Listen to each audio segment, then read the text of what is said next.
Thank you. Thank you very much for inviting me. Hi. And to this conference, which is very interesting for me. Thank you as well to Alice Zebrell.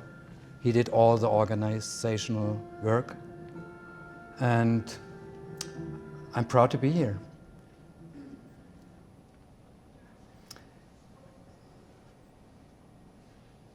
So, Katie Lee Coven lent me the book by Mary Emma Harris. She might be in the auditorium.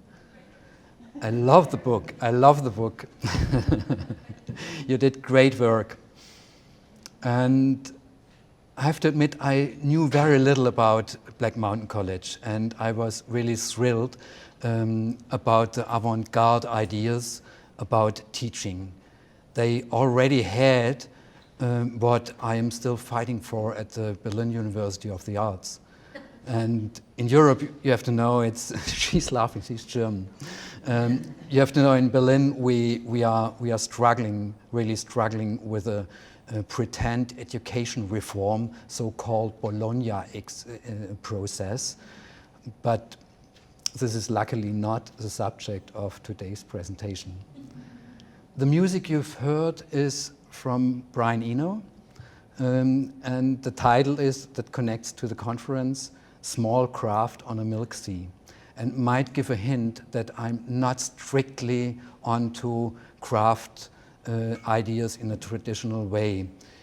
Brian Eno also is appointed honorary professor and a one award winner at the University of the Arts in Berlin. So that connects him to me. And my reflections I want to present are based on research activities at the Berlin University of the Arts. We are working on a synchronoptical depiction that follows former Bauhaus teachers to the places where they went and were connected with when the Bauhaus was closed in 1933. So it's made with my iPhone, this little film, and it doesn't last very long, but it should show that Joseph Albers went to Black Mountain College, and after Black Mountain College, I have to speed up a little bit, in 1949, he got to Ulm for teaching. And what happened after Ulm is often not really explored by research. And in addition, our research is supported by the Bauhaus Archive in Berlin, which is a very good archive. And we enjoyed it to be hosted there. And I had help by research students Miriam Kadel and Jana Toast, who did very good work. And they are studying at the Berlin University of the Arts. My reflection begins with the Bauhaus. In April 1919, Walter Gropius wrote in his Bauhaus Manifesto, and we already have been there.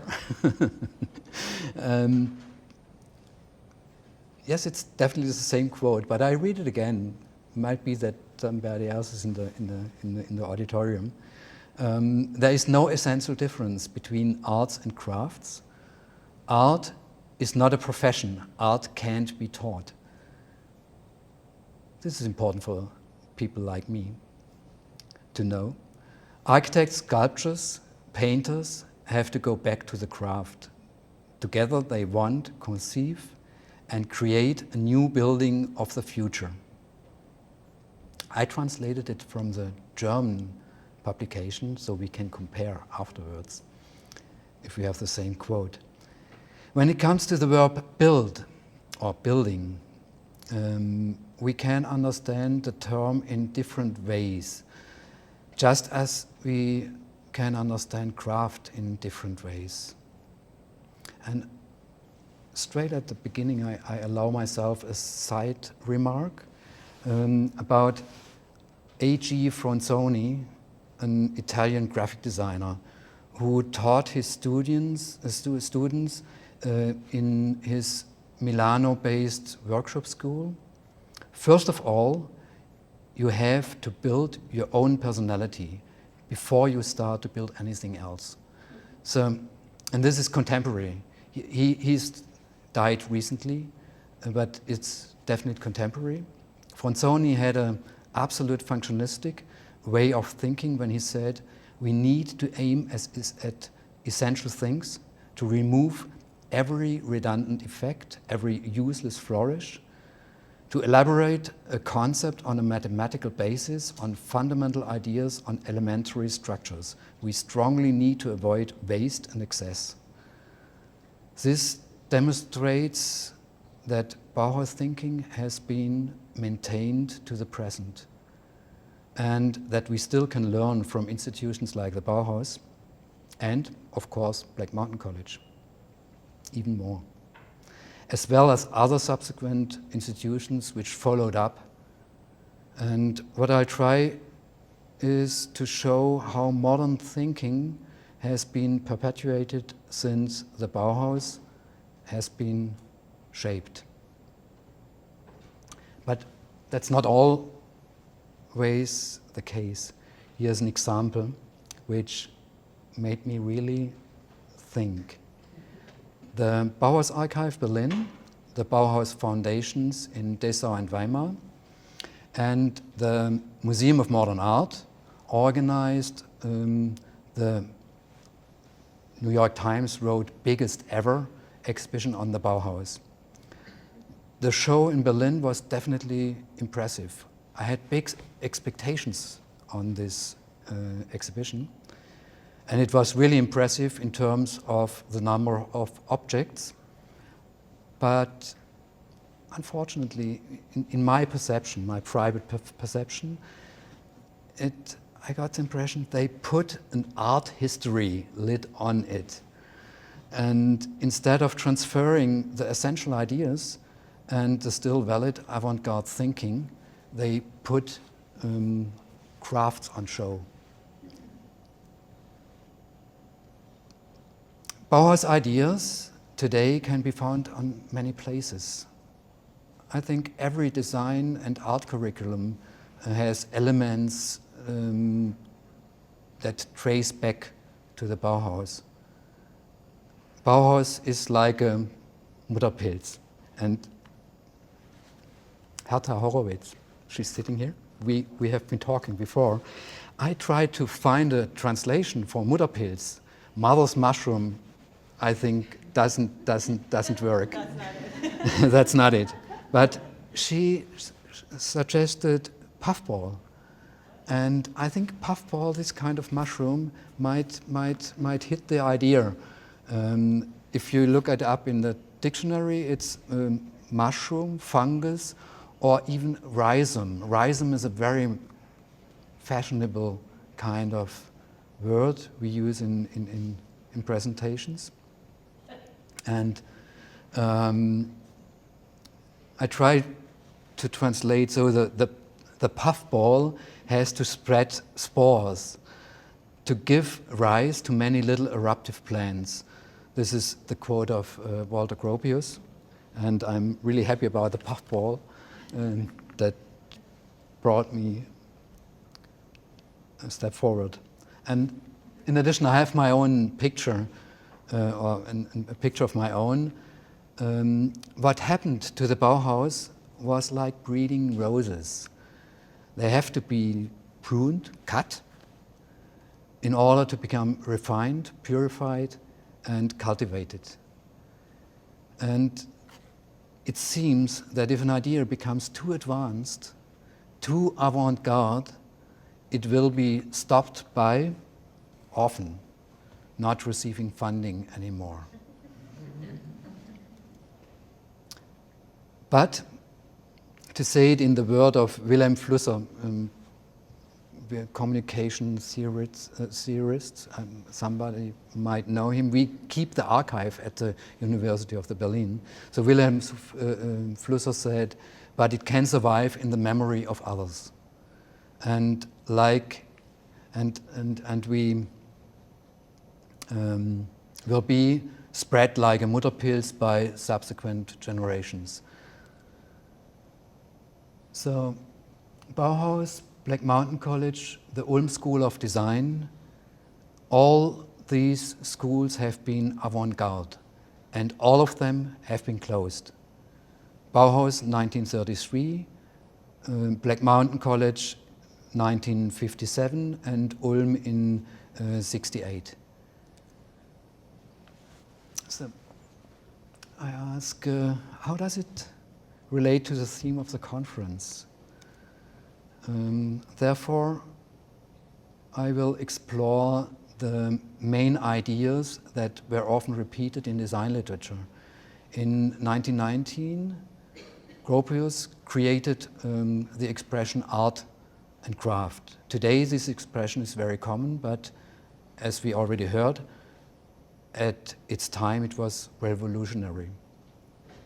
In the early 20th century, art schools and schools of architecture as well, architecture is understood in that way as art, focused exclusively on art, often neglecting the importance of craft.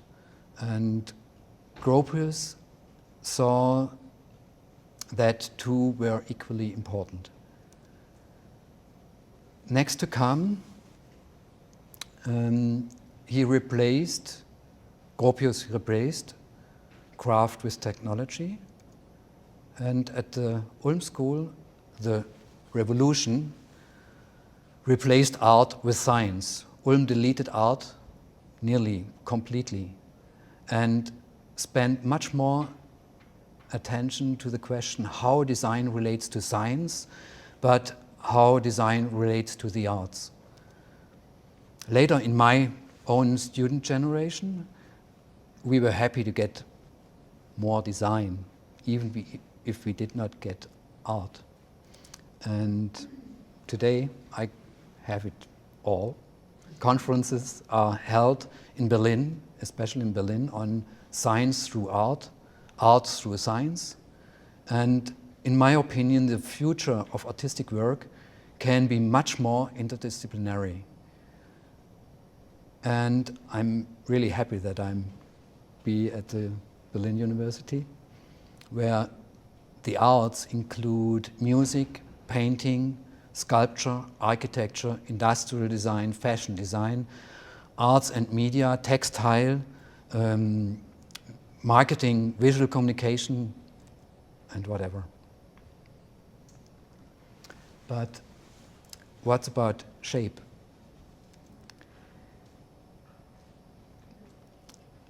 Here were some definitions by Joseph Albers, one of the early Black Mountain professors. And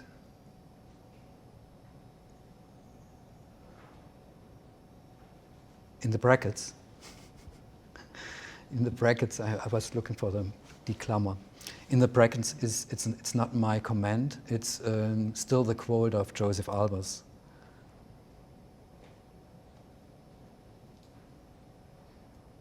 And I add. This means, for me, don't imitate, but search and find a way to learn thinking critically.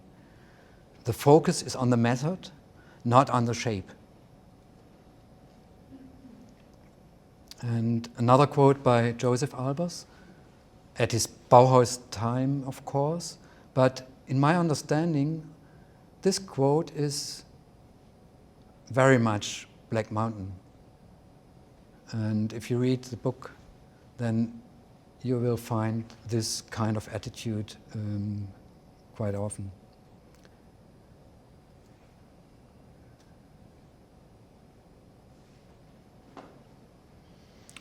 You might think this is my own statement, but it's from Walter Gropius.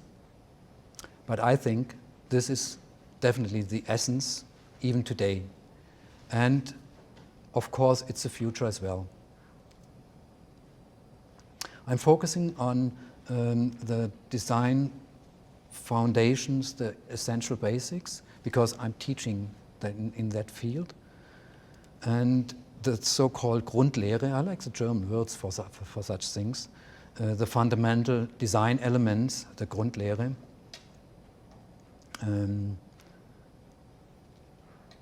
is my subject, and these are the objects of my reflections: Bauhaus, Black Mountain, and beyond. I mean, with beyond Ulm and following institutions. And the connecting link to all this is Joseph Albers, who was a fabulous educator and in many places. So he taught even in Honolulu. I didn't know that. So Hawaii, who came to Hawaii to teach, I would like to. He, together with his wife Annie, was one of the first to teach at Andrew Rice Black Mountain College. And already at the Bauhaus, Albers held the view that crafting, even, I quote, even sewing and dressing, and he admitted this is difficult carpentry work, he said by himself. Sticking and pasting is not really productive because it only serves the wish to fiddle with something, but not the need to design something. I hope it's translated in the right way. This shows Albers in the garden of Black Mountain College. Marvelous photograph, smoking, and teaching. And this is Albers teaching in Ulm, starting from 48. And we were in the Bauhaus archive to have a look at all these work, or the originals they have in the archive to show. And this is an example. He did it in his basic, in seiner Grundlehre, in his Grundlehre, in his basic fundamental courses. Line drawn freehand and divided in equal parts, and freehand at first and controlled by measurement afterwards. Self-corrections by the student Hans Kessler. Red was too small, blue too big. And they had to draw numbers, different sizes, compositions, create spatial or 3D effects, analyzing structures of a bus schedule, systematic repetition. I had a proofreader. I talked about my translation. He said repetition would be the right translation, we would say in the German design literature, and that would be translation. So if that makes sense, translation of circles, 3D effects. The same exercise he assigned to students at the Ulm School of Design. Cyanotype, then construction and stability, material studies. This is from I guess the website, or it's from the Joseph and Annie Albers Foundation. They keep the rights on this. Albers Vorkurs, Albers course in Dessau.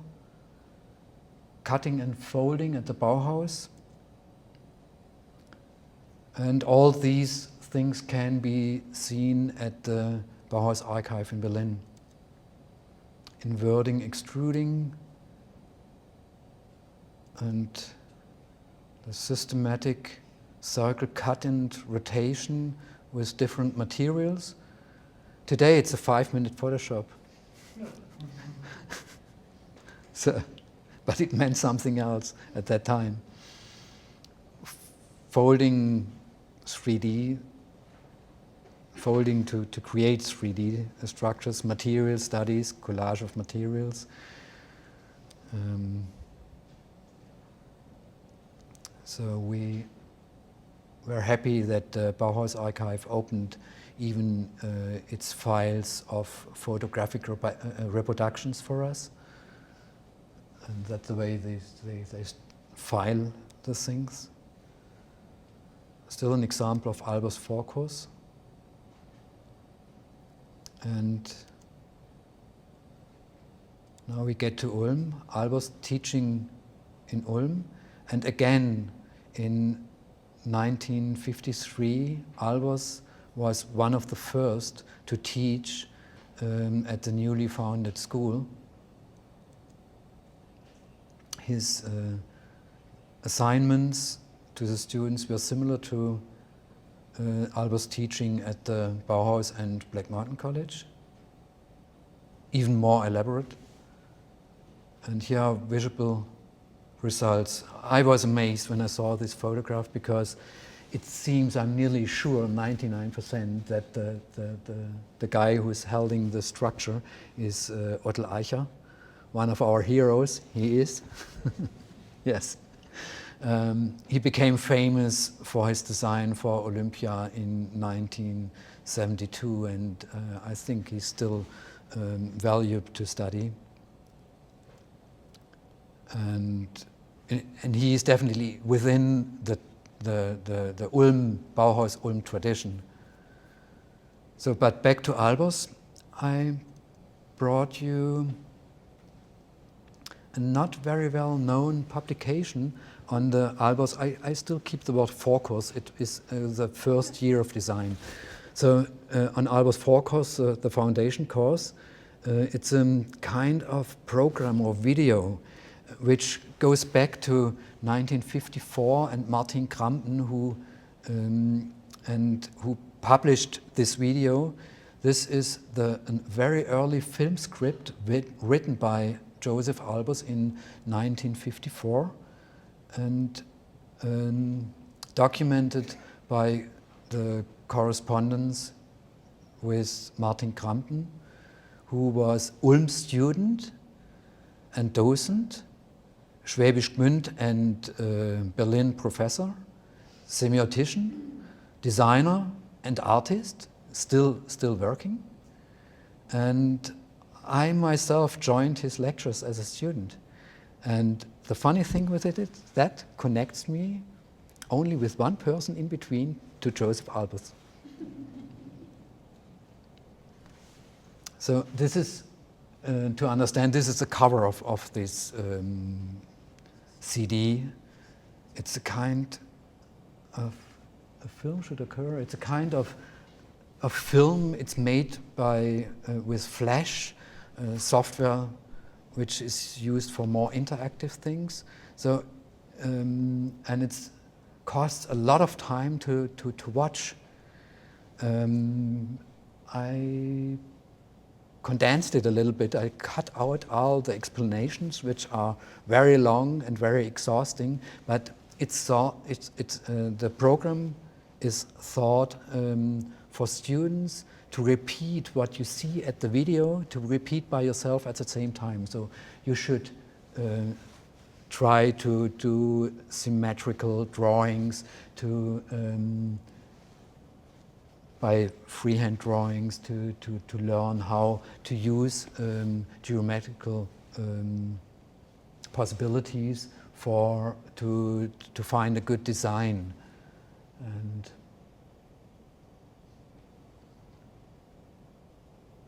so I hope that I advertise a little these these things. It's still it's available. It's made in 2006 or something.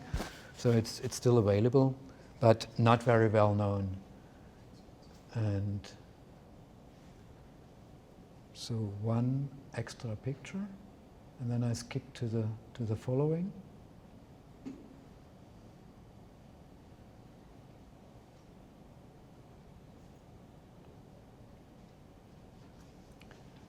This is something, how to enlarge, the method how to enlarge something freehand.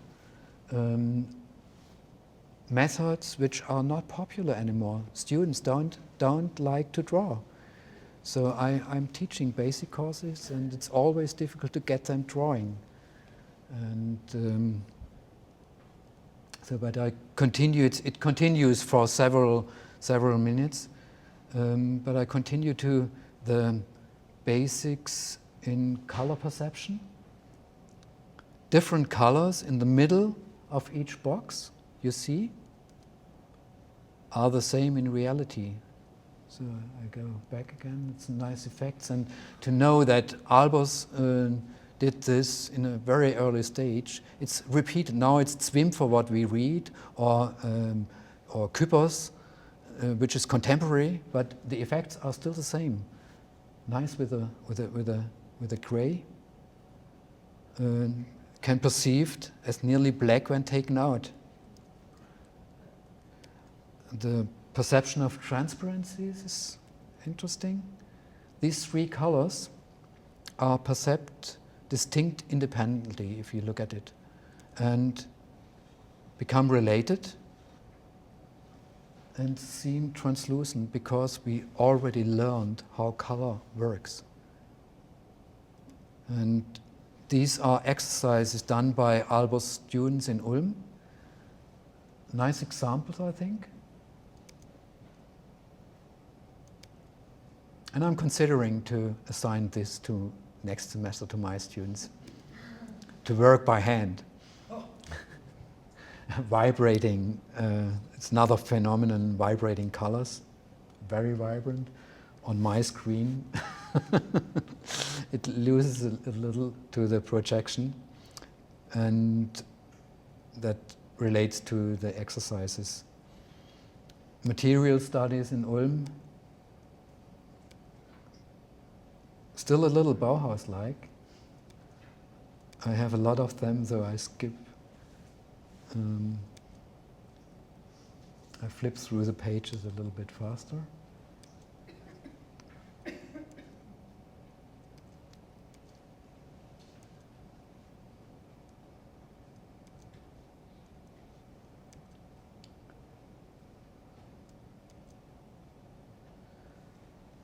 So now I come to a kind of chapter.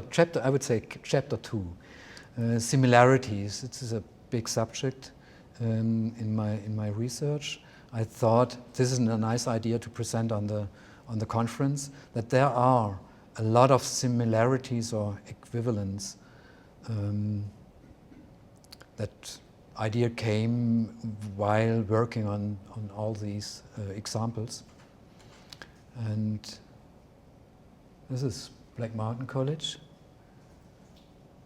A photograph from the original time, I guess. And this is Ulm. For me, there is a kind of similarity, but to describe it's quite difficult. But I'm convinced there is one.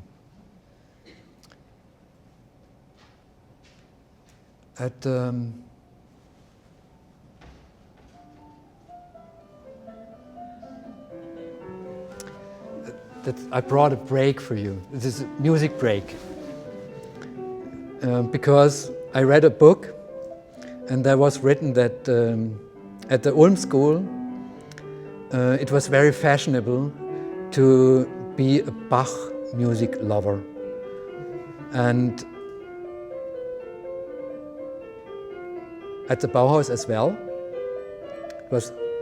Bach was appreciated very much at the Bauhaus from the students and the professors in the same way.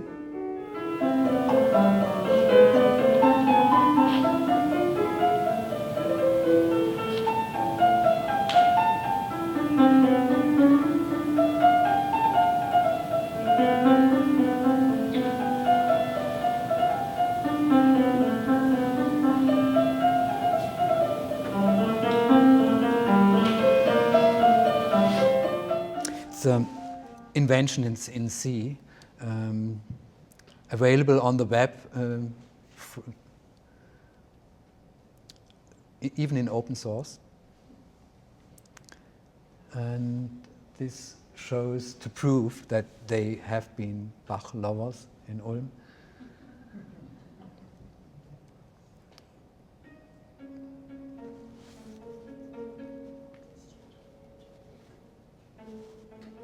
This is not Bach.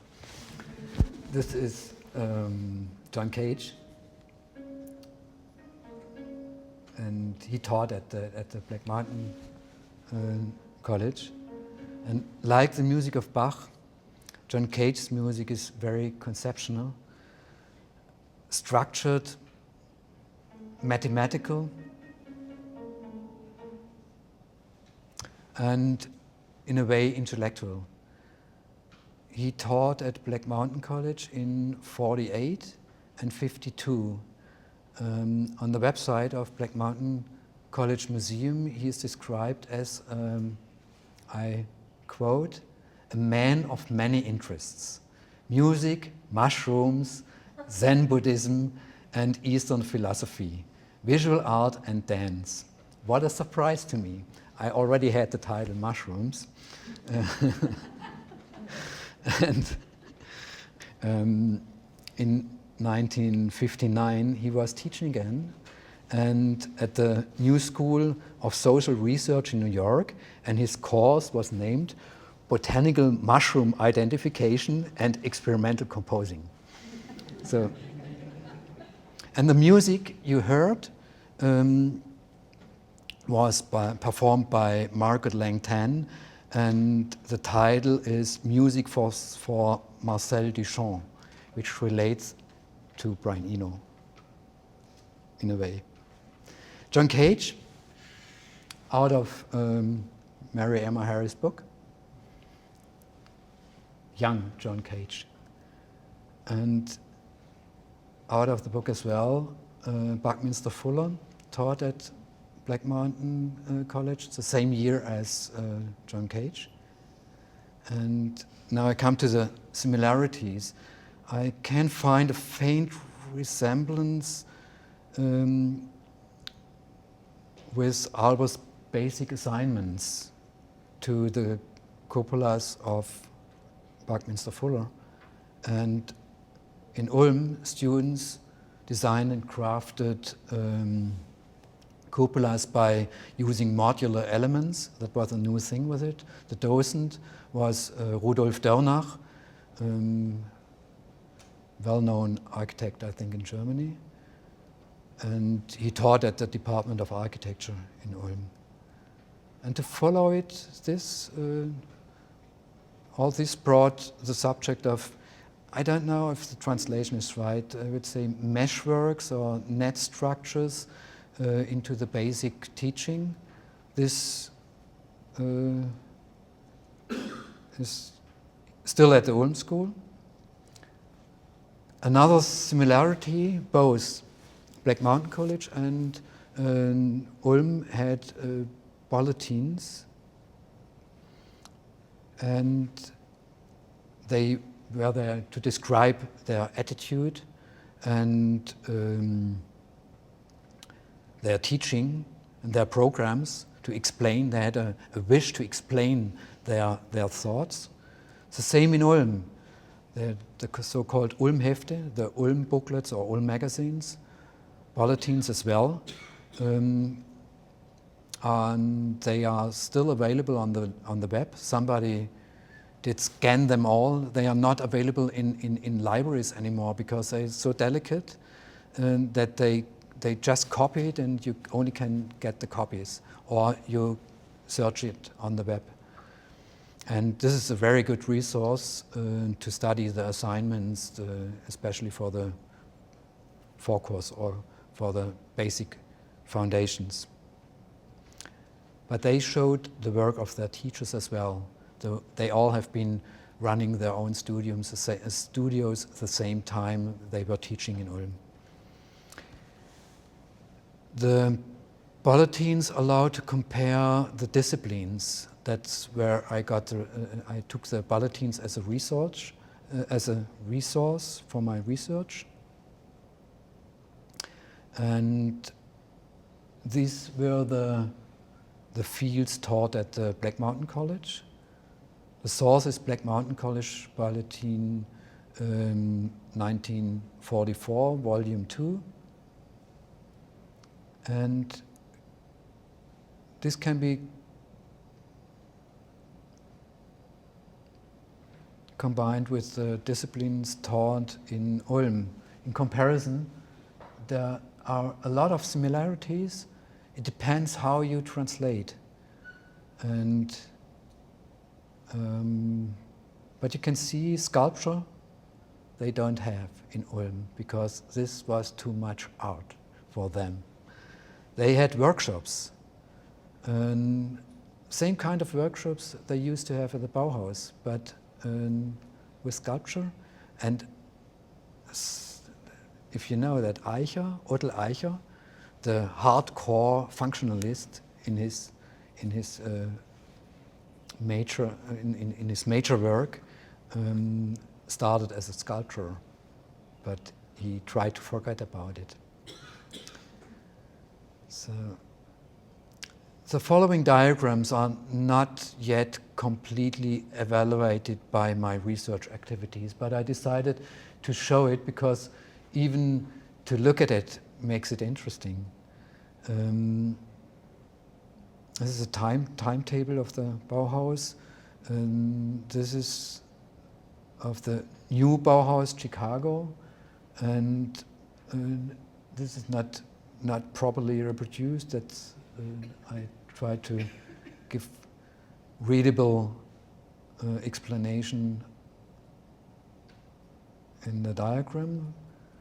It's the circle of visual arts of the Illinois Institute of Design, 1960. The next is Chicago. I don't want to go deep into it, but this is a field to research, to make what I already did in between Ulm and Black Mountain, to have a close look at these diagrams and to understand the programs. And this final diagram is drawn by Charles Olson when the Black Mountain College was closed, how to continue. So he wanted to continue. This is interesting that it did not come to a final end. The idea did not come to a final end. I know a little bit more about Ulm because it's so close to Schwäbisch Gmünd. And I found this diagram in the Ulm bulletins. They put the design foundation, that's the reason I took it, they put the design foundation in the middle of all as a starting point and combined everything around it and had a strong look at the context, at the society. And that brings me to an early Black Mountain College thought that it is that they wanted to teach liberal arts, which is open, which is very open, and it's not focused only on art. Another side note to Ulm. There were not only similarities. No, this was everything similar. There were not only similarities. There were big differences as well. Black Mountain College and Ulm both claimed to be based on democratic thoughts, strongly democratic thoughts. But Ulm was quite strict and restrictive, I have to admit. For example, by night, this is a very interesting story. By night, students had to close the curtains of their dorm to a certain level to make the building look tidy designed. And only one font was allowed. Preferred colors were black and white, sometimes a little red, and possibly a decent, very well chosen light gray. And unfortunately, this kind of dogma was inherited. So I experienced it in my own studies, one font, and I can still find it today. But I can say all of my classmates who made it, they made it over the dogma. And they had to forget the dogma. They had to come over the dogma to get successful. So now get back to the Design Foundation course. I would like to show some results of the Ulm School. And would follow up this to the idea of a post-Bauhaus basics. So this is Bauhaus again. It's very similar to that what they did in Ulm, and a contemporary example of my own teaching. It's made by, it looks nearly the same, it's very similar, but it's produced in a completely other way. It's made by using processing. So, and we got the idea, and this semester the first assignment is processing. They get to an art school and they have to start with processing, learn a software program. This is really challenging, but I try to get them away from the art, the way of art teaching they had at high school. If they are in high school taught with art, it's just art to keep them painting or have good feelings and such things. And to make it more constructive, I think it's a good idea. So it's an experiment. I don't know if it works or not, because we start next week with this assignment. We start with processing, and I already have experience, but later in the year. And the processing examples are interesting because they have to do learn the software, make a design, and find an idea, and produce it all within 4 weeks.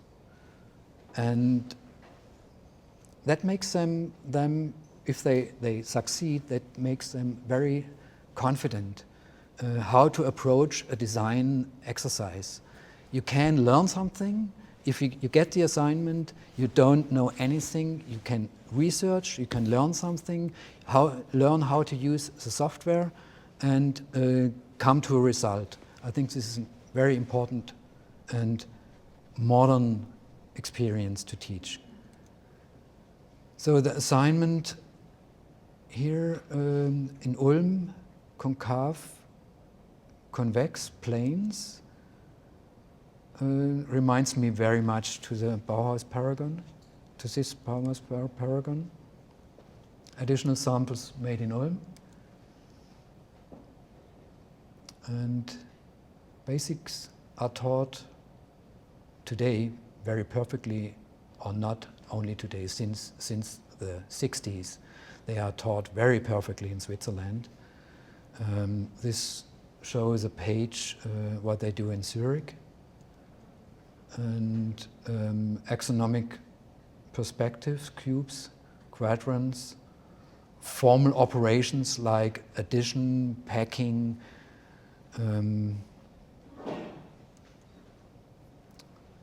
effects by layering grids. So, and all this are leading to a reflection of foundation design elements. I go back to Wassily Kandinsky, his very well-known title, Point and Line to Plane. It's a booklet, very nice. I think this is the basis, the Mutterpilz for the Grundlehre. And when I started in Berlin, the assignment was, by my colleague Jasper Halfmann, was plain, line, solid. And I So minimum is to bring the time into this thing. If you have, and time and space, these are the real important things to look at.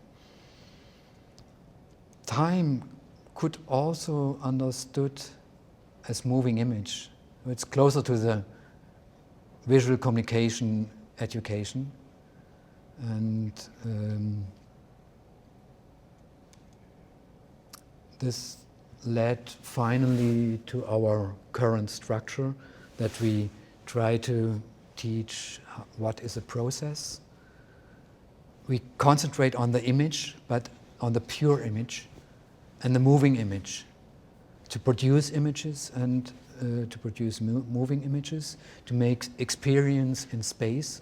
I think the spatial assignments are important because it learns you, it makes you think, it gives you, it makes you to get imagination of three-dimensional things. And what is definitely new is interaction. So and these are the results.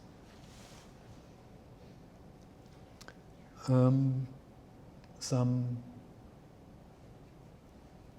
processing products.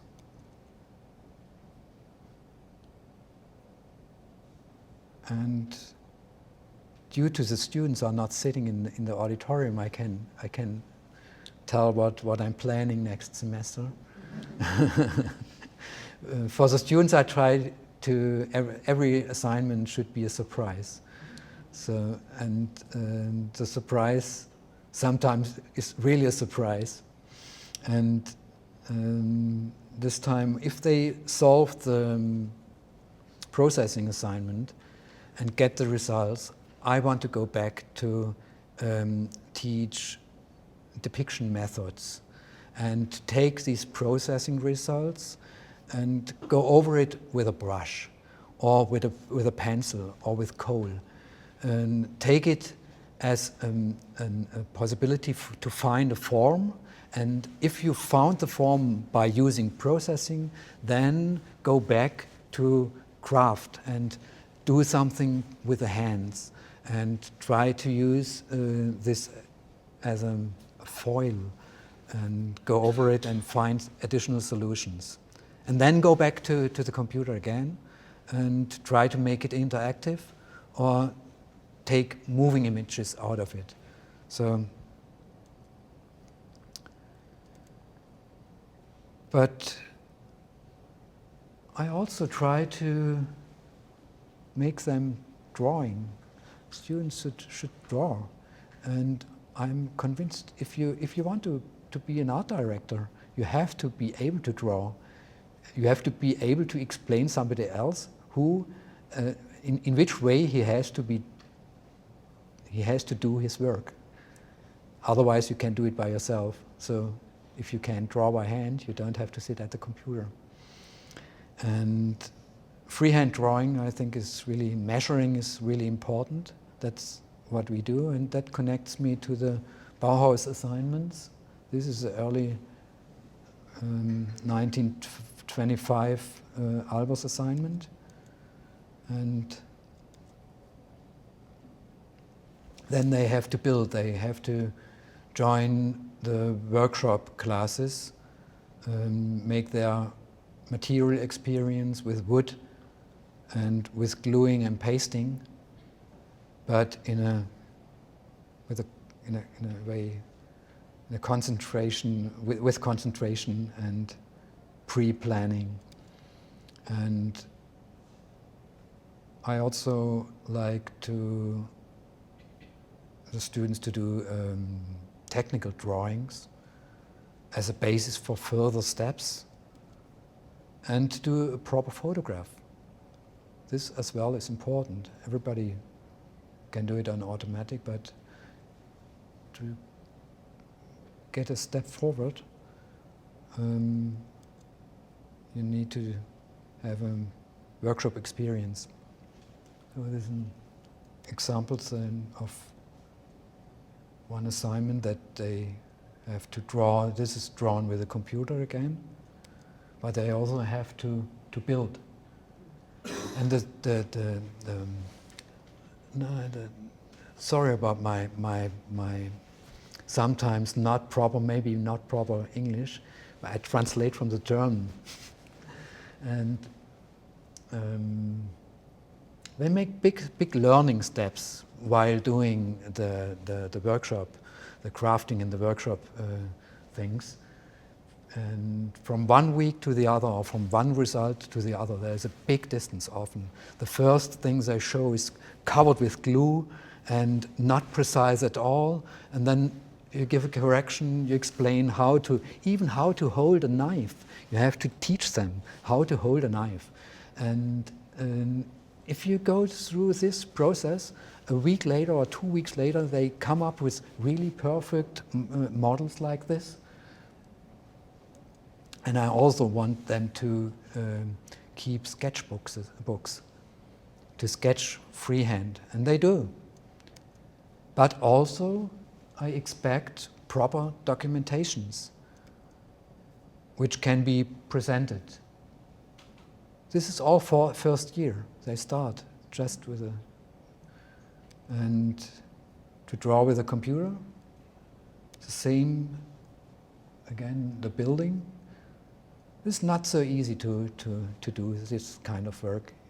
It needs a lot of mathematics and geometrics, and they really sometimes struggle with it. But sometimes they also have fun with it. When it comes to material, I think you don't know what kind of solid is underneath. I don't have the thing with me, but you can touch it, and then you know what kind of solid is underneath. And to find variations, delicate variations. And as I said, it's not expected that everything has to be in a very perfect shape. This shows pre-models with scotch tape, stick together with scotch tape, just to get known or to get hold of the form. Or use newspaper, but end up with a precise and well-elaborated solid in interesting transformations. Other examples of transformations? This was a bionic assignment. Find forms by looking at nature. And there's a documentation.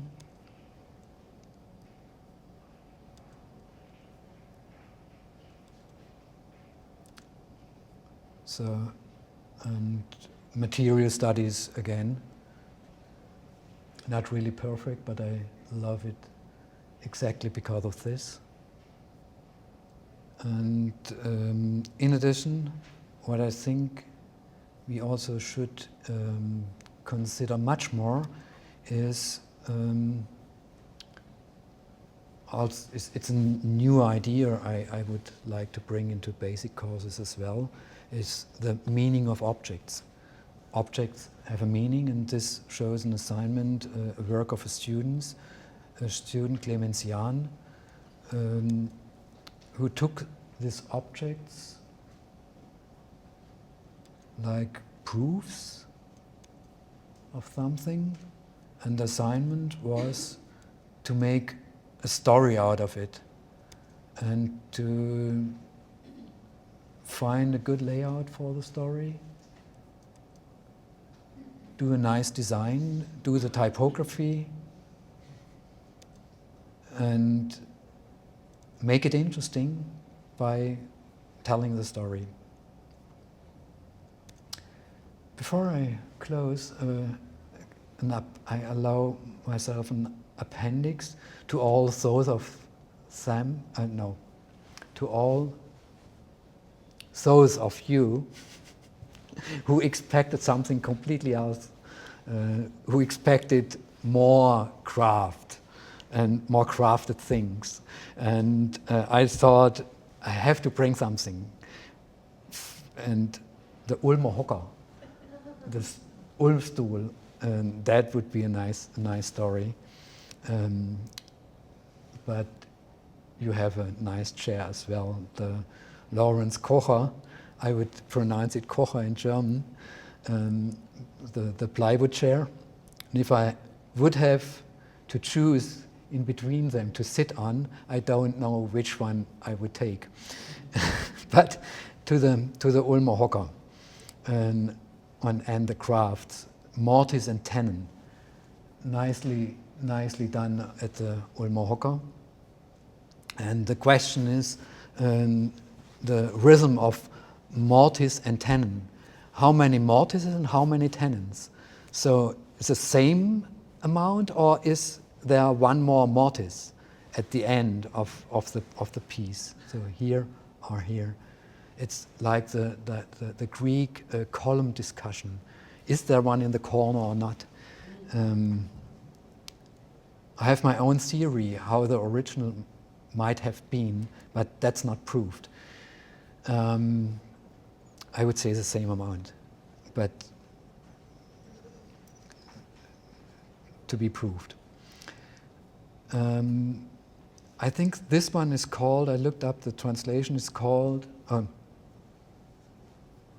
this one is called member to stabilize, and the wood is spruce wood for lightweight, and beech hardwood for durable stand, and perfect shaped food.